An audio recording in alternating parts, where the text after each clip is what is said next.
The biggest secret in ranking keywords on Amazon right now, not a lot of people are doing this. I'm joined by an expert in Google Ads. This guy's been in the Google Ads game for a very long time, transitioned over to Amazon, and is now using Google Ads to rank keywords on Amazon. He's going to share with us all of his secrets. The bird doesn't sit on the branch because it trusts the branch, but because it trusts its wings to catch it. It's not about the branch. It's not about what I'm standing on, but it's about my wings, my abilities that are going to catch me. So if all of it goes away tomorrow, I can rebuild everything because I have those wings, I have those skills. This is George of Clear Ads, an expert in the space, runs Clear Ads, which is an Amazon advertising agency. George, what's up, man? Good to be here, Mina. Thank you so much for having me. I'm looking forward to providing some value to your audience today and what we're doing. I love it, man. I love it. So tell us, what's on the agenda today? How are we going to learn about Google Ads and ranking on Amazon? Right. Okay. So in terms of to start with, what Google Ads, what is it and kind of how does it all work? So Google Ads is kind of the grandparent of search engines. That's where kind of PPC kind of was birthed. Well, yeah, PPC was birthed. So it's the same as Amazon, but it's just a search engine, which I'm sure most people have gone on, and you can actually pay for ads to appear at the top, just as you could do with Amazon PPC, but you can send that traffic to your Amazon listing. The big question is, why is this now being spoken about compared to before? The big reason why, Mina, it's being spoken about now compared to before is the fact that Amazon PPC is now more expensive than Google Ads traffic in general. This is a big blow to Amazon, but an incredible opportunity for anyone looking to do Google Ads. So just to give you some idea, when we looked at all of our Amazon ads campaigns in the US in April, the average cost per click that we were seeing was $1.25. When we looked across the Google ad campaigns that we're running, the average cost per click bid is 71 cents a click. Wow. Right? So just with that information, there's far less traffic. You can get far more with your ad spend through Google compared to Amazon. So that's one benefit. Another benefit is, and I don't know if many people know this, Mina, Amazon sees one conversion that comes from Google is the equivalent as 4 sales coming from Amazon. Wow. From a ranking point of view. How do we know this? Is just through testing? This was given to me from a source who I trust, and he's done a lot of background checks on this. So that's kind of the significant power a Google sale has compared to Amazon. And it makes total sense. So because if you think about it, Amazon has these Amazon attribution links where they're willing to give you 10% discount of each on all of your revenue if you bring a sale from outside. So I mean, Amazon is really willing to pay for you to bring people. If you're going to bring people from Google to Amazon, they're going to be like, thank you. They're going to reward you so you can keep doing more of that. Yeah. And what I want to do with your audience today, Mina, is I want to go through 5 points. So five things you should do when you're choosing keywords that will ensure that you'll hit the ground running. I'm just going to go straight for it. So the first thing you've got to look at is relevant, really important relevance. So you want to look at keywords where people are further on the buying cycle, because you have to bear in mind with Google, it's a search engine. So instead of using the term like vitamin D, for example, I'm just using this as a rough example. You want to look at someone who's searching for vitamin D supplement. This is going to show that they're looking for a product rather than they might be looking at the ingredients and the benefits of vitamin D. You don't want that traffic. And with Google, one keyword can destroy your campaigns, right? You have one bad keyword in there, it will eat up all your budget and you'll spend so much more money than you would on Amazon. Amazon, they could suppress your listing. They might not show you for a certain keyword if there's no relevance. Google doesn't do any of that. It will just serve your ads. That's the first thing, relevance. The second thing you want to do is you want to ensure that there's a sufficient amount of Amazon traffic coming through that particular keyword. So you can use tools like Helium 10 to find out, okay, how much traffic is coming on a monthly basis for a particular keyword. Is it viable? Now, if you're trying to advertise a keyword that's not getting much traffic, there's no point. You're not going to get many sales from it. So just avoid those kind of keywords. So once you've found the relevance, once you've seen there's enough traffic coming through Amazon, what you then want to look at is you want to look at the Google search volume. So very simple to do this. Set up a Google Ads account, right? Go to Keyword Planner and put the keyword into the Keyword Planner. It will tell you roughly on average how much traffic there's coming through that keyword on Google a month. That's the fourth thing you want to do. And once you found that there's enough traffic, then you want to look at your Amazon rank. Now, if your Amazon rank, if you're positioned 250 for a particular keyword that you really like, unless you're willing to spend an absolute bombshell on Google Ads, going from position 250 to position 100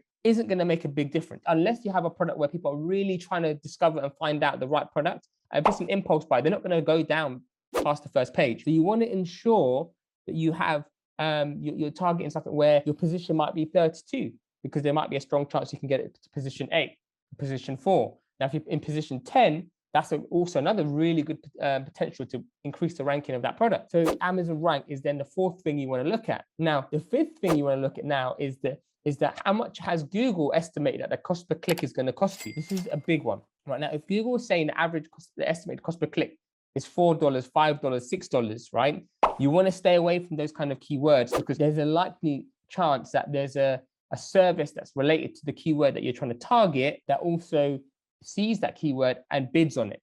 They're prepared to pay more per click because they're going to have a much higher profit margin on those particular terms, right? Especially if it's a service. You have to bear in mind, you're competing with services on Google, right? It's not like Amazon. So that's the few things that you need to look at. Now, there's a caveat, right? And the caveat is we now have access to search performance query reports through Amazon. So now you can take it to a far more scientific model. So you can actually see, okay, which keywords do I get sales from? What percentage of sales do I have for that keyword? Once you start to understand that, there's no point trying to target a keyword that has 50 sales a week and put lots of traffic through it when you know there's not much to gain from it. Now, if you're seeing a keyword that's got 1,000 sales a week, 2,000 sales a week, you're getting 1% share in sales, then right, you know, if you get more improvement in ranking for that keyword, get more impression share, get more clicks, you're likely to get better sales. So that's how you can use a search performance query report. Now, if you use all of this information,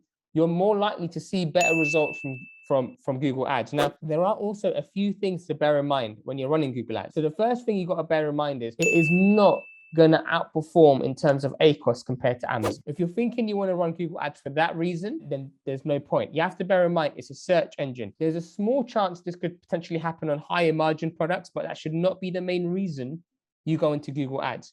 That's the first point. The second point is your main focus should be on ranking. Once you understand the power of Google traffic and the capabilities it has on ranking, then you can really start to take advantage. And then another thing is you have to please be brand registered. Be brand registered so you can take advantage of the brand referral bonus scheme and also be able to use the search performance query report data as well. So without that information, it's going to be hard. Now, we don't do this yet. We don't do this at the moment. We have not tested it with any new products. We don't do this for launching purposes. We tend to do this with retail ready products. They have a reputation of converting. Go into PPC, your Amazon PPC, look at brand metrics and see what your conversion rate is compared to the category average. If your conversion rate is lower than the category average, you need to do some work with conversions first before you kind of delve into Google Ads. Now, don't also see Google Ads as a place to put all your advertising spend and away from Amazon PPC. They should complement each other. If you're doing already exact match keyword targeting through Amazon PPC, coupling this with Google Ads is going to be very powerful. And that's what we're trying to encourage a lot of people to do. Mina, I've waffled a lot. You probably have some questions, so please feel free to fire away. I have some questions. So you touched on a lot of really good points, which is make sure that the keyword like has relevance in Google and all this stuff.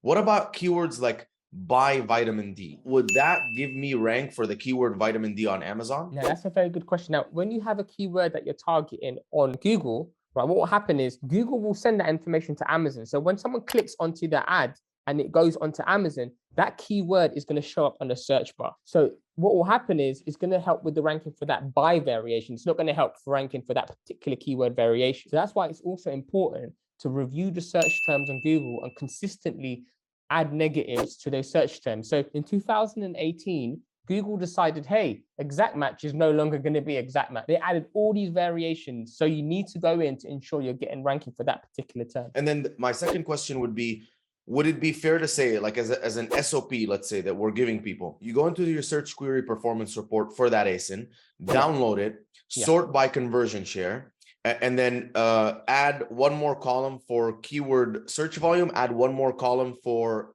organic ranking. And then, you can sort highest. I like what you're doing there. Yeah, you can sort the conversion share highest to lowest and then say, okay, show me only keywords that have 1,000 to whatever, 5,000 searches. Show me any keywords that I have anywhere between 35 to 15 ranking, and then now you have your sweet spot that you can go after. Bingo. I like that. I like the extracting of that. I would recommend looking less on conversion share as a priority when organizing it, and more on the potential that there is for that keyword in terms of total conversions through the search performance query report. Even if you have a low conversion share, that's a really big opportunity. There's an opportunity for you to take more share in that space. If you've got a high conversion share already, the question then comes up: is it worthwhile spending your budget on other keywords? Got it. So if we're not looking at conversion share, what are we looking for? At conversions, like total number? Conversions, total purchases. Okay. Okay. So thank you for correcting me. So don't sort by conversion share. We'll sort by conversions. It makes sense. Because if you're ranked position 35 and you're doing 150 conversions, even at a 1% conversion share, if you increase your ranking, you get so much more, because it's like a heavy hitter keyword, which a lot of people, I get this thing a lot, like, oh, you should only focus on conversion in your PPC keywords. I'm like, my conversion is horrible for the keyword electrolyte powder because it has 50,000 searches a month, but it's generating 30% of my sales. That's it. And if you can increase that from, let's just say you're getting a 2% conversion share, if you can increase that to 3%, just adding a 1%, that in itself is going to see a tremendous improvement in sales. Now, you've just hit on something very interesting. Now, if you're talking about consumables, if it's consumables, you need to be looking into this, right? Because if you're factoring in, a new to brand sale, and if you're getting new to brand sales through Google Ads, right, then you could be running at a 70%, 80% ACOS, right? And that's fine. That's totally fine, right? Because you're going to make that money back. And this is where you can start to really ramp up, because the search volumes that you're seeing on Google is way more than Amazon, way more. Now, I have final two things, before we wrap up. The first thing is, can you show us, like, would you be okay opening up your Google, opening up, Amazon, just giving us a little kind of rundown? Then the second thing is, how do we actually measure success? Because I know some people are going to get the Amazon attribution link, put it on Google, and then they're going to look and it's going to be like a 300% ACOS. But what I have seen a lot of the times is, because that attribution is not accurate, you might be at 300% ACOS, but in reality, you spent $100 on Google and your revenue increased by $700 because of the increase in rank. It was actually very beneficial. So those are just the final two things I'd love to touch on. Yeah, sure. So in terms of sharing something, I can't do that right now because this is personal information from other clients. So I can't do that. In terms of the second point you've mentioned, Mina, in terms of how can you deem it a success? The first thing you want to do is you've got to give it a few days for attribution to catch up. So don't be looking at data for yesterday to see how sales have gone. That's the first thing. The second thing you want to look at is you want to look at a kind of a high overview first of, okay, what is the volume of sales coming in on average per day for that ASIN, right? Now, if you're starting to see a climb in sales, right, and you're seeing that the total sales for that particular term is increasing, that's a positive sign. Then you move down that list. Then you start to look at, okay, now on that keyword level, in total, how much sales is coming through through the search performance query report. Then you start to understand, and then you move down to, okay, what is the ACOS? What numbers are we seeing through the brand referral bonus or whatever external tool that you're using to then understand, okay, is it worthwhile?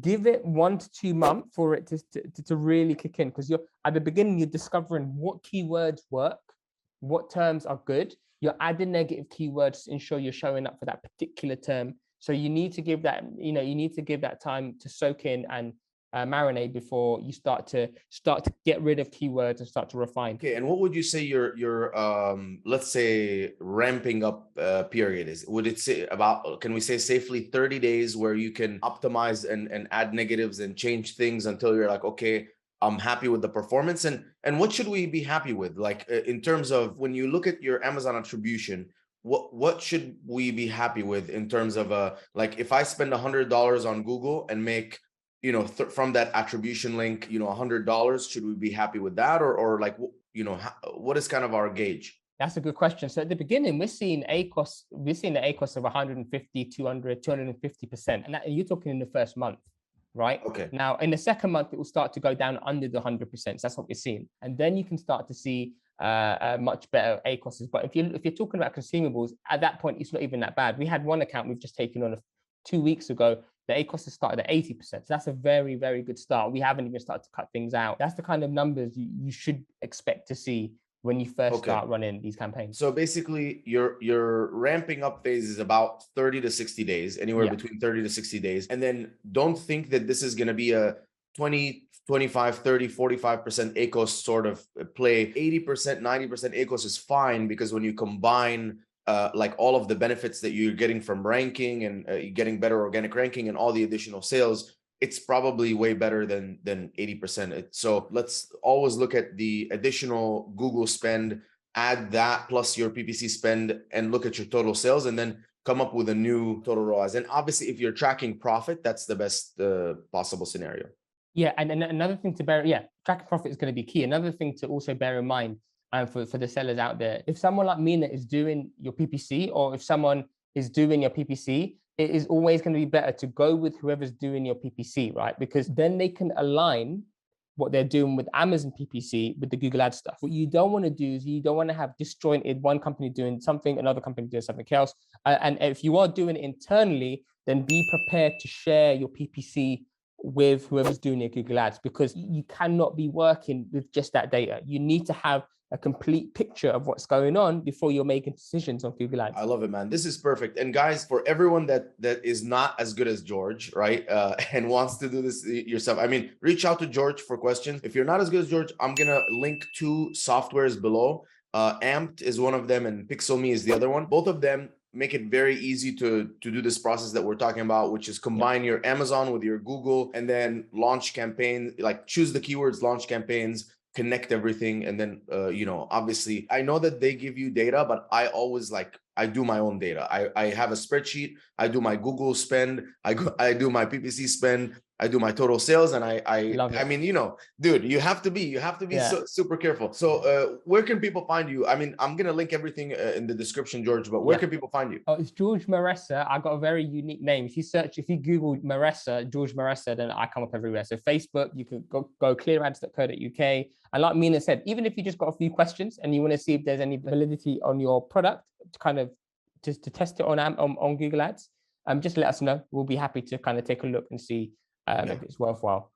Reach out to George, guys. He's an expert. He's been in this space a very long time. Has more, I think, from everyone I've ever met in the Amazon space, you have the most amount of Google experience out there. So, I mean, the best person to ask when it comes to these things.